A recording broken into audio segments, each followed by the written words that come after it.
भाई जी तो अपना अपना घर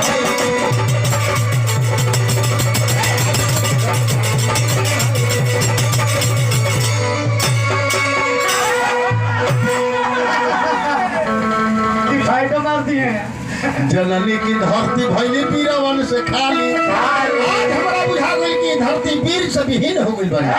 जननी की धरती भैली वीरवन से खाली आ देव दानव मानव सब आइल बाड़े जाली सब करो का तो यही जे बुझाई लगे भाई जी सब करो का तो यही जे बुझाई लगे भाई जी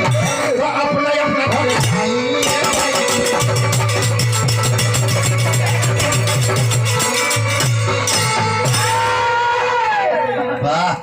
क्या बात है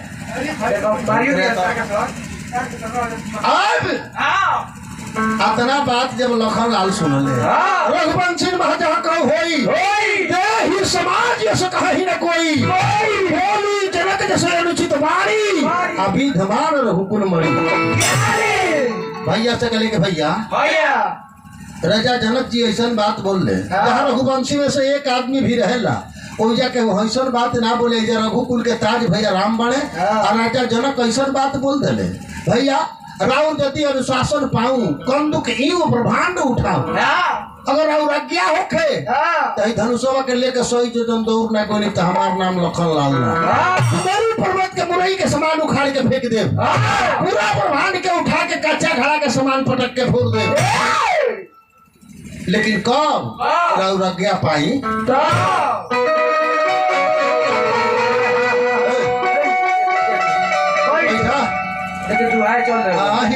छोड़ी गाड़ी हिला ओके पैती भैया ब्रह्मांड के बेकाम है ब्रह्मांड के बेकाम तो धनुष तुरी फेंकी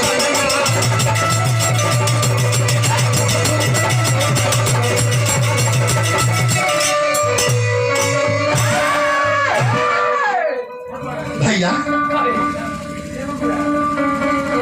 राउर अनुशासन चाहिए विश्वामित्र समय शुभ जानी बोले अति स्नेह मैं बाणी उठहु राम भंजहु भव चापा मेटहु तात जनक परी शुभ समय जान के विश्वामित्र जी राम का और इशारा देने की राम राजा के संताप दूर कर धनुष के भंग कर भगवान राम अपना मंच से उठनी आंख के इशारा से दबनी लखन लाल के लखन अस्थिर लखन लाल अपना आसन पर जाके बैठ गए भगवान राम संबर भूमि जहाँ धनुष रखन बा जाता नहीं तो चार गो बात अपना मन में सोचतनी कि धनुषा अगर तोड़ देतनी तो लोग कही कि मेहरारू खातिर तोड़ दे नहीं तुरंत तो होई कि रामो सभा में आई रहन उनको से धनुष ना टूट कहले का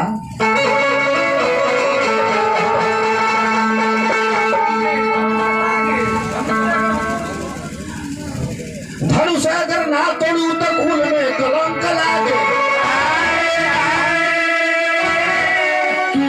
तो लोग कहे लोभ की नारी के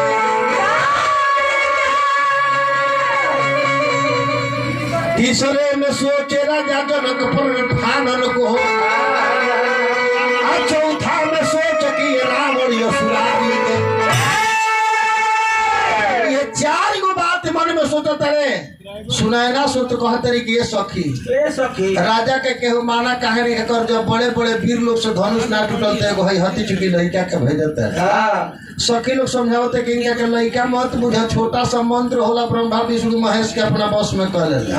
छोटा सा अंकुश होला जौन बड़े बड़े हाथी के अपना कब्जा में कर ले अगस्त ऋषि के उत्पत्ति घाड़ा से भइल एक चिड़ुआ में समुद्रे पिघल वही तरीका प्रताप बड़ बइका के छोट मत बुझो तो सुनायना के विश्वास होता लेकिन सुनायना के बेटी जौन बाड़ी सीता जी गौरी गणेश के मनावत है कहते कि हे गौरी गणेश हे सूरज नारायण भगवान धनुष इनके से टूटो आराधना करते सूरज देव के सीता के रोल करी है।